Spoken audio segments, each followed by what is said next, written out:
Start. So hello friends, स्वागत है आपका प्रेप शॉर्ट में। और हम लोग इंग्लिश ग्रामर की सीरीज में आगे कर रहे थे। हमने टेंस कंप्लीट कर लिए। क्या कंप्लीट कर लिए? टेंस कंप्लीट कर लिए। आप लोग ध्यान से समझ लीजिए और होपफुली, क्योंकि आप लोग अच्छे बच्चे हैं तो जो आपको काम दिया जाता है आप कर ही रहे होंगे, ऐसा मैं एज्यूम कर लेता हूँ। क्योंकि आप लोग चेक तो कराते नहीं है। कमेंट में आप लोग होमवर्क अपना भेजिएगा, देखा जाए आप लोग काम कर रहे हैं। साथ दो तीन वर्ड है जो आपको हमेशा याद रखना है। एक तो पार्टिसिपेट करना है। जब तक आप पार्टिसिपेट नहीं करेंगे तब तक जो चीजें आप सीख रहे हैं आपके माइंड में बहुत दिनों तक स्टेबल नहीं रह पाएंगे। तो पार्टिसिपेट कैसे करेंगे? जो भी टेंस के आपको रूल्स बताए गए हैं उन रूल्स के बेस पर, आप सारे रूल्स के बेस पर, सारे कॉन्सेप्ट के बेस पर कम से कम 5-5 सेंटेंस बना डालिए। एक तो ये करना है। दूसरा, कनेक्ट रखना है। क्या कहते हैं? कनेक्ट रहना है। अगर आप कनेक्ट रहेंगे तो आपको पता चलता रहेगा कि क्या करना है और कैसे करना है। तो कनेक्ट रहने के लिए क्या करना है आपको? चैनल को सब्सक्राइब कर लीजिए, लाइक कर लीजिएगा और जो भी होमवर्क दिया जा रहा है उसे आप करके सबमिट भी करते रहिए। तो आगे हम करते हैं आज टाइप्स ऑफ सेंटेंस के बारे में। टाइप्स ऑफ सेंटेंस देखिए, हम लोग करते क्या है कि जो भी पढ़ रहे होते हैं, चाहे आपको न्यूज़पेपर पढ़ने के लिए दिया जाए, चाहे आपको मैगजीन पढ़ने के लिए दी जाए, चाहे आप खुद अपने टेक्स्ट बुक्स पढ़ते हैं, आप करते क्या है कि बुक्स को पढ़ते समय सेंटेंस पे ध्यान नहीं देते हैं। एक सेंटेंस कंप्लीट हुआ और उसके बाद फुल स्टॉप लगा है, तो भी आपका पढ़ने का जो मनोभाव है, जो मनोवृत्ति है, ज्यादा हिंदी हो गई कोई बात नहीं, जो मनोभाव है आपका, जो मेंटल स्टेटस है, वो चेंज नहीं होता है।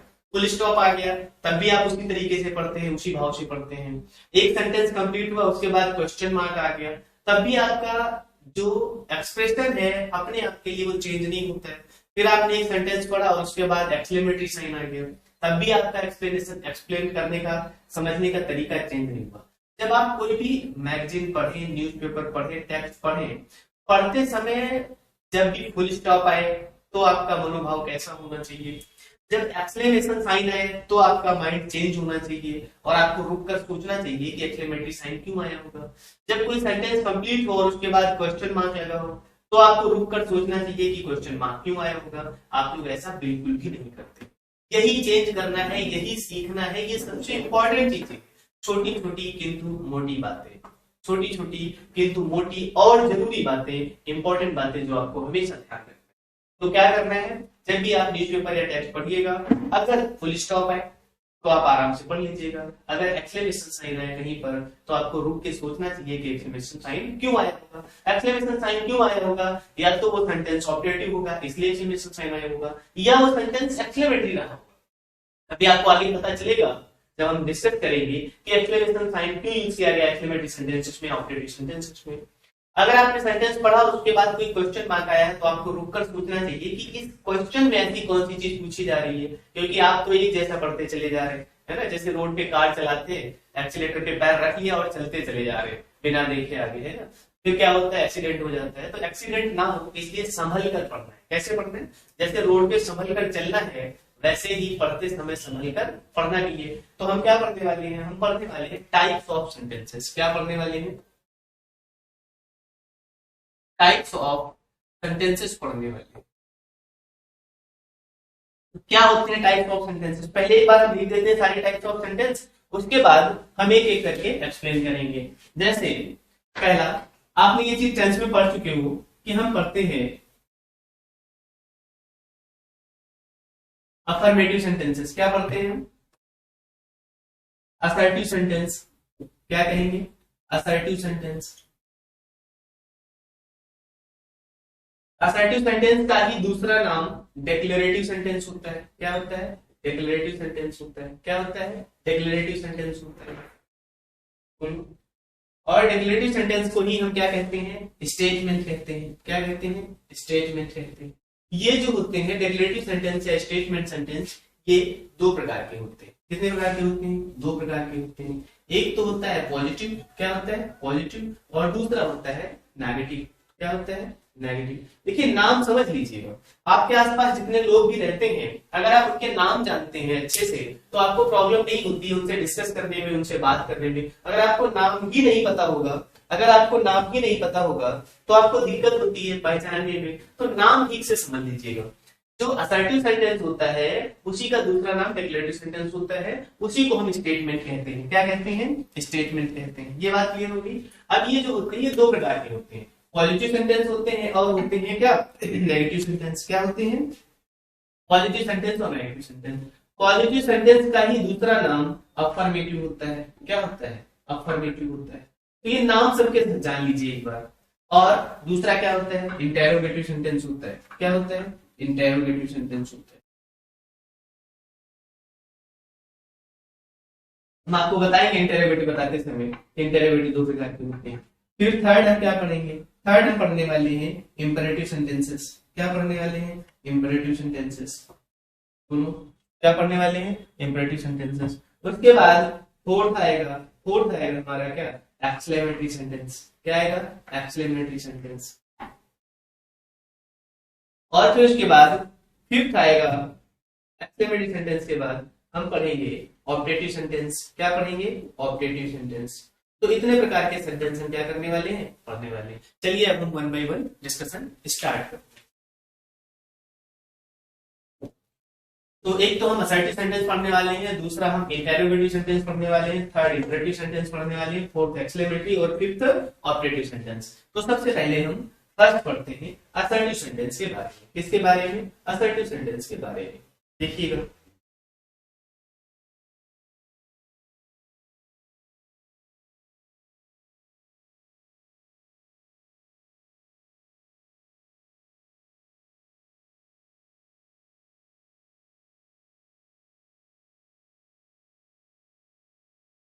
तो असर्टिव सेंटेंस में, असर्टिव सेंटेंस हमने आपको बता दिया, इसका दूसरा नाम डिक्लेरेटिव सेंटेंस होता है। इसको स्टेटमेंट भी कहते हैं। इसके दो पार्ट होते हैं, पॉजिटिव और नेगेटिव।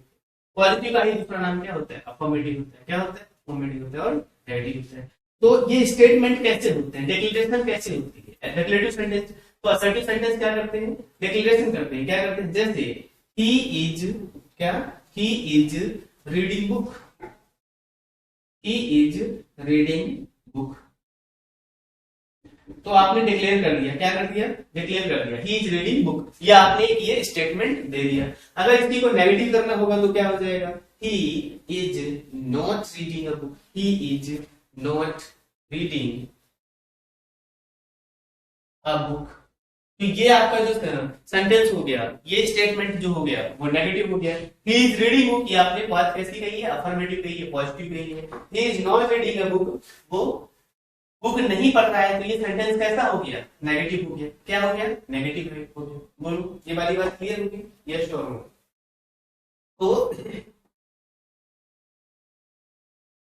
तो नेगेटिव सेंटेंस का यूज किस तरीके से किया आपने? He is not reading a book. अब देखिए, पॉजिटिव सेंटेंस, अफर्मेटिव सेंटेंस तो सिंपल ही है, आपको समझ में आ गया होगा एक बार में। और टेंथ में हमने इतनी बार बताया है, आपको समझ आ ही गया होगा। अगर यहाँ प्रॉब्लम हो रही तो आप नीचे जाकर जो हमने टेंस के लेक्चर्स किए हुए हैं, डिस्कशन किया हुआ है, उस पर भी आप पढ़ सकते हैं। He is reading book. Negative में थोड़ी सी और चीजें आप समझ सकते हैं। जैसे दो सेंटेंस देखिएगा, फिर आपको पता चलेगा, समझ आएगा कि नो का यूज और भी कुछ इस तरीके से हो सकता था। जैसे हमने लिखा no book, no book is good. No book is good. और हमने दूसरा सेंटेंस बोला I have no pen.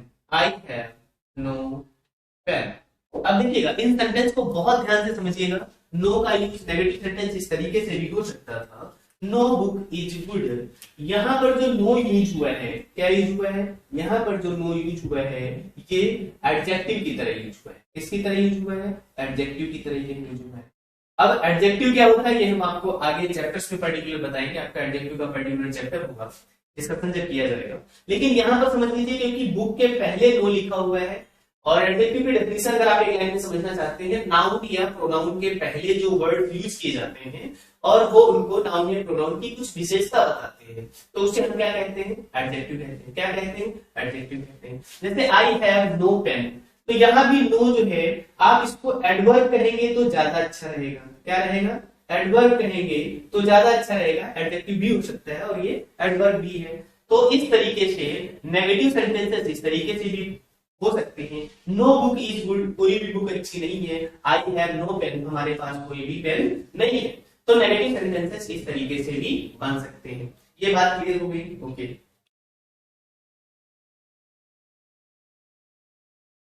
Clear हो गया? ही हैज नो मनी, और जैसे एग्जांपल लिया हमने, क्या, ही हैज नो मनी, क्या बोलेंगे, he has no money, he has no money. एक चीज और आप देख सकते हैं कि नो का यूज जो है वो काउंटेबल नाउन के साथ भी हो रहा है और अनकाउंटेबल नाउन के साथ भी हो रहा है। ये हम आपको अगेन, काउंटेबल और अनकाउंटेबल नाउन क्या होता है इसके लिए आपको, इसीलिए मैं बोलता हूँ कनेक्ट रहना पड़ेगा। क्या रहना पड़ेगा? कनेक्ट रहना पड़ेगा। नेक्स्ट चैप्टर में जब आपको नाउन का डिस्कशन किया जाएगा आपके साथ, जब आपके साथ एडजेक्टिव का डिस्कशन किया जाएगा, तो यहाँ पर चीजें बहुत ब्रॉड से बताई जाएगी। अगर अभी मैं आपको बताने बैठ जाऊंगा तो एक तो चैप्टर डाइवर्ट हो जाएगा, चैप्टर दूसरा आ जाएगा, और फिर ये भी नहीं समझ आएगा और वो भी नहीं समझ आएगा। इसलिए एक समय पर एक चीज ध्यान से पढ़ लो, बस ये समझ लो। हम आपको दोबारा बताएंगे एग्जांपल जब हम एडजेक्टिव पढ़ रहे होंगे, जब हम नाउन या प्रोनाउन पढ़ रहे होंगे। हम आपको अभी बता रहे हैं कि नो का यूज नेगेटिव सेंटेंस इस तरीके से भी बन सकता है, no book is good, I have no pen, he has no money. तो ये भी क्या कहे जाते हैं? नेगेटिव सेंटेंस कहे जाते हैं। क्या कहा जाता है इनको? नेगेटिव सेंटेंस कहा जाता है। ये बात क्लियर हो गई? यहां तक कोई डाउट? ओके, आगे देखिएगा।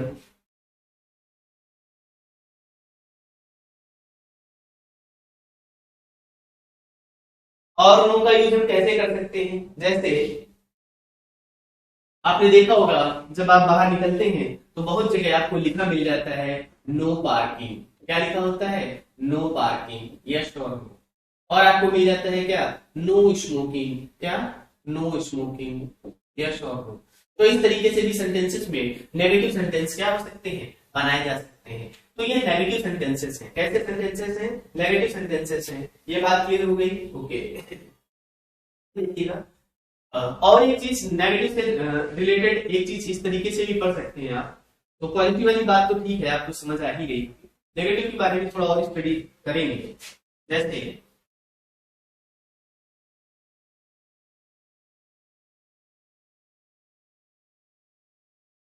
जैसे वर्ड होता है कैन नॉट, क्या होता है?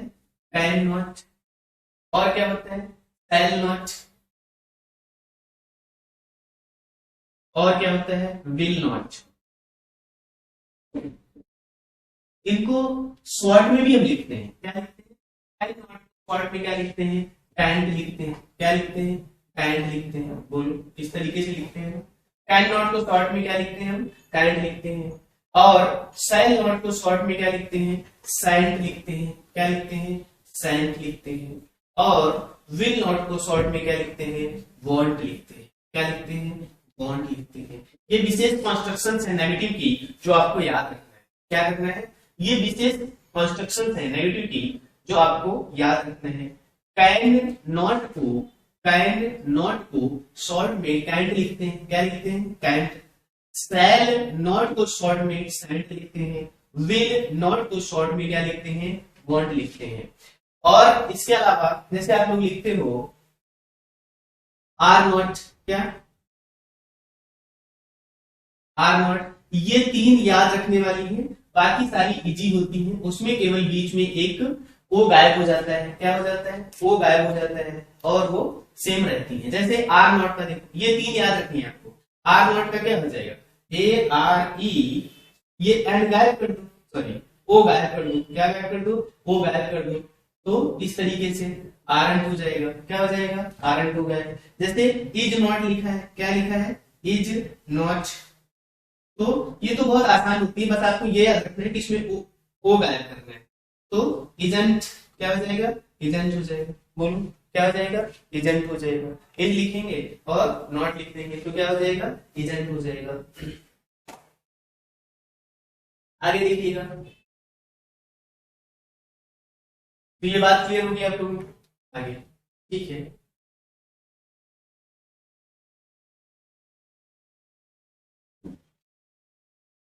तो नेगेटिव हो गया, ये हो गया हमारा क्या? असर्टिव सेंटेंस, डिक्लेरेटिव सेंटेंस, और इसके दो पार्ट हो गए, पॉजिटिव और नेगेटिव। अब हम करते हैं इंटेरोगेटिव सेंटेंस। क्या करते हैं? Interrogative sentence.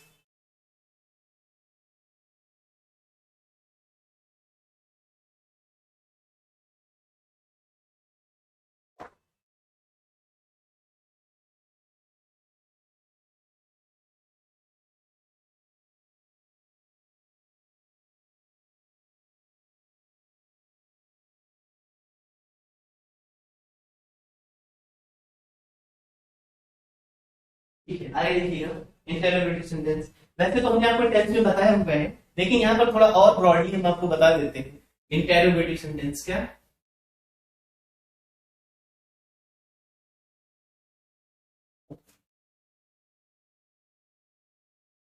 इंटेरोगेटिव सेंटेंस, क्योंकि टाइप्स ऑफ सेंटेंस पढ़ रहे हैं इसलिए हम आपको बता रहे हैं, नहीं तो हमने टेंस में इसका अच्छे से डिस्कशन किया ही हुआ है ना। तो इंटेरोगेटिव सेंटेंस का अब देखिएगा, इसमें हम कहते हैं कि ये जो एक तो होता है जो हेल्पिंग वर्ब से स्टार्ट होता है, किससे स्टार्ट होता है, हेल्पिंग वर्ब से स्टार्ट होता है, किससे स्टार्ट होता है, हेल्पिंग वर्ब से स्टार्ट होता है। और दूसरा हमने आपको बताया किससे स्टार्ट होता है, क्वेश्चन वर्ड से स्टार्ट होता है, किससे स्टार्ट होता है, क्वेश्चन वर्ड से स्टार्ट होता है। और हमने आपको बताया था जो हेल्पिंग वर्ब वाले होते हैं इनका आंसर बताने के लिए आप यस और नो में आंसर दे सकते हैं, लेकिन जो क्वेश्चन वर्ड वाले होते हैं इसमें आपको एक्सप्लेन करना पड़ता है। क्या करना पड़ता है, एक्सप्लेन करना पड़ता है। इसमें यस या नो से काम नहीं चलता है। एग्जाम्पल देख लीजिएगा तो आपको ज्यादा समझ आएगा। मान लीजिए हमने एक एग्जाम्पल लिया, are you coming tomorrow, are you coming tomorrow, ठीक है, तो क्वेश्चन मार्क हो जाएगा। तो इसका आप आंसर क्या दे सकते हैं, यस। क्या बोल दिया आपने, यस, बस खत्म हो गई बात। और अगर आप आ रहे हैं तो क्या बोलेंगे, यस। अगर आप नहीं आ रहे हैं तो क्या बोल देंगे, नो। ठीक है, तो इससे आपका काम चल जाएगा। आर यू कमिंग टुमारो, तो आप क्या बोलेंगे, यस। अगर आप बोलेंगे नहीं तो नो। ठीक है, इतने से काम चल जाएगा। अगर मैं आपसे क्वेश्चन इस क्वेश्चन वर्ड वाले में पूछूं, why are you coming tomorrow, why are you coming tomorrow, अब आपको एक्सप्लेन करना पड़ेगा। why are you coming tomorrow, कल आप क्यों आएंगे। हो सकता आप स्टडी करना चाहते हैं, हो सकता आप मिलना चाहते हैं, हो सकता आप डिस्कशन करना चाहते हैं। तो why are you coming tomorrow, अब आपको एक्सप्लेन करना पड़ेगा कि आप क्यों आना चाहते हैं। बात समझ आई। अब आपको क्या करना पड़ेगा, एक्सप्लेन करना पड़ेगा कि आप क्यों आना चाहते हैं। ठीक है, अगर हम इसको अब देखिएगा, ये तो हो गया इंटेरोगेटिव। उसके बाद इसका इंटेरोगेटिव का ही नेगेटिव हो जाता है। क्या हो जाता है, ये बात क्लियर होगी, आगे देखिए। तो इसका आंसर आपका क्या चल जाएगा, यस या नो से चल जाएगा। उसमें आपको क्या करना पड़ेगा, एक्सप्लेन करना पड़ेगा क्वेश्चन वर्ड वाले। अब इसीलिए क्या होता है, इंटेरोगेटिव के साथ नेगेटिव बनता है। क्या बनता है, इंटेरोगेटिव के साथ इंटेरोगेटिव नेगेटिव बनता है। क्या बनता है, इंटेरोगेटिव नेगेटिव बनता है। तो इसमें जैसे आर यू कमिंग टुमारो, अब यही सेंटेंस नेगेटिव में क्या हो जाएगा, are you not coming tomorrow, are you not coming tomorrow, are you not coming tomorrow. ठीक है, तो ये हो जाएगा। इसमें भी इंटेरोगेटिव में नेगेटिव क्या हो जाएगा, why are you not coming tomorrow. ठीक है, why are you not coming tomorrow. अब आप देखिएगा ध्यान से, are you coming tomorrow, are you not coming tomorrow, why are you coming tomorrow, why are you not coming tomorrow. तो अगर इनकी कंस्ट्रक्शन की बात की जाए, इसकी कंस्ट्रक्शन की बात की जाए, तो आपने पहले क्या लिखा, हेल्पिंग वर्ब लिखी। क्या लिखी, हेल्पिंग वर्ब लिखा आपने सबसे पहले। हेल्पिंग वर्ब के बाद आपने क्या लिखा, सब्जेक्ट लिखा। ये याद कर लीजिएगा, समझ लीजिएगा। और आपने टेंथ में तो पढ़ा ही हुआ था, ये सब्जेक्ट हो जाएगा, हेल्पिंग वर्ब हो जाएगी, सब्जेक्ट हो जाएगा। फिर इसके बाद क्या आ जाएगा, नॉट आ जाएगा। फिर उसके बाद क्या आ जाएगी, वर्ब आ जाएगा। अब वर्ब पर्टिकुलर टेंस के अकॉर्डिंग है, वो हमने यहाँ पे प्रेजेंट कॉन्टिन्यूअस टेंस यूज किया है इसलिए आईएनजी लगा हुआ है। आप जो भी टेंस यूज करेंगे, जो भी सेंटेंस होगा आपका, चाहे वो प्रेजेंट का हो या वो पास्ट का हो, चाहे वो फ्यूचर को हो, तो उसके अकॉर्डिंग आपकी उसमें क्या आ जाएगी, हेल्पिंग वर्ब आ जाएगी। क्या आ जाएगी, उसके अकॉर्डिंग हेल्पिंग वर्ब आ जाएगी। तो helping verb plus subject plus not plus verb, helping verb plus subject plus not plus verb plus helping verb plus subject plus not plus verb plus object क्या आ जाएगा, plus object आ जाएगा। ठीक है, इसी तरीके से यहाँ इसका जो कंस्ट्रक्शन होगी वो क्या हो जाएगा, इसमें क्या आ जाएगा, पहले क्वेश्चन वर्ड आ जाएगा, फिर क्या आ जाएगा, हेल्पिंग वर्ब आ जाएगी, फिर क्या आ जाएगा, सब्जेक्ट आ जाएगा, बोलो, फिर उसके बाद क्या आ जाएगा, नॉट आ जाएगा। फिर उसके बाद क्या आ जाएगी, वर्ब आ जाएगा। फिर उसके बाद क्या आ जाएगा, ऑब्जेक्ट आ जाएगा। ये बात क्लियर होगी।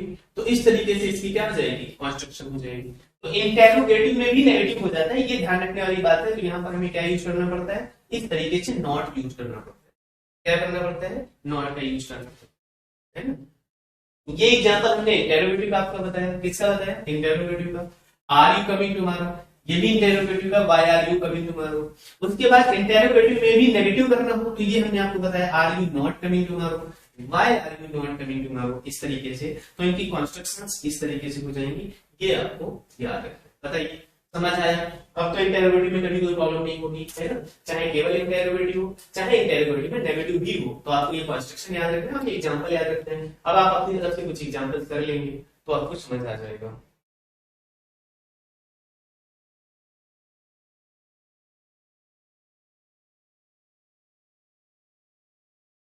हाँ, लाइट